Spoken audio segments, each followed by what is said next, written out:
Activists smashed tablets atop Mount Sinai to launch faith-based climate push. Officials gathered at the COP summit said, we need to do more. Sinai Climate Partnership will seek to recruit religious leaders globally to lobby for faster action on climate change. So, an initiative to mobilize faith leaders worldwide to push governments to do more about climate change kicked off Sunday morning with an Israeli environmental activist smashing mock tablets of stone atop an Egyptian peak believed by many to be Mount Sinai. This was done in order to symbolize the world's failure to protect the planet. The way it's being pushed doesn't work with the average human being. The reason why is because most people are struggling. Most people are just trying to make ends meet, living paycheck to paycheck. And within their world, climate change is not top 10. Rent, electric, water, all need to be paid. Why would I send my money to the United Nations in a way where I can't see tangible progress within my lifetime? That's the mindset of most people. They don't want to give their money to the UN or any of these initiatives. So the next best step, the UN says, you know what, we need to specifically target the religious demographic, because Christians, Jews, and Muslims tend to operate more conservative in behavior than the general population. And that's a problem for them.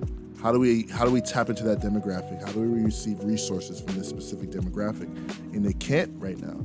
They're continuing to push this environmental issue as the most pressing issue of our time. And most people are like, I need to get groceries and I need new shoes for my kids so I can take them to school.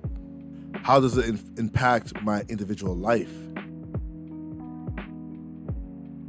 Mount Sinai, a place where the 10 Commandments are believed to have been delivered to Moses.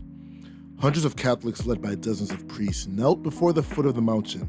They prayed for world leaders at COP27 to submit to God's will and fully commit to fighting climate change. Earlier that morning, climate activists smashed mock tablets of stone atop the mountain in reaction to world leaders' failure to follow through on commitments to mitigate and adapt to climate change.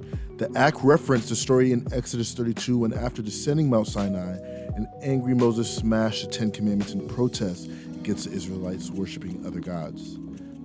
So what we have here is they're appearing on Mount Sinai, the same location where Moses received the law from God in the form of the 10 Commandments. This is where they're deciding to do their mini ceremony. Of course, we understand that on Moses' way down the mountain, he smashed the tablets after he saw that the people were rebelling down below. They created an idol. They created a golden calf, and he took the tablets and smashed the golden calves. Why on earth are they trying to equate climate change in the same way as God's people creating a golden calf? This is what they're doing. They're attacking the psyche of the religious conservative. They understand that if you want to get these people up out their chairs, find a way to equate it as blaspheming God. And that's what they're doing right now. So they have this guy grab fake tablets and smash them on the ground on Mount Sinai. None of this is by accident, people. The devil is in the details. They can't get you guys to awake. They can't get you guys to listen to it in an intellectual format. So what they're going to do now is they're going to go for your emotions. How do we stir up their emotions? How do we get them to act? When people blaspheme God in Christianity and Islam and Judaism, they understand people, their emotions get stirred and they're quick to react. So how can we do that? We're going to do the same thing. We're going to follow that same equation and replace God with government and replace the golden calf with our lack of care for our environment.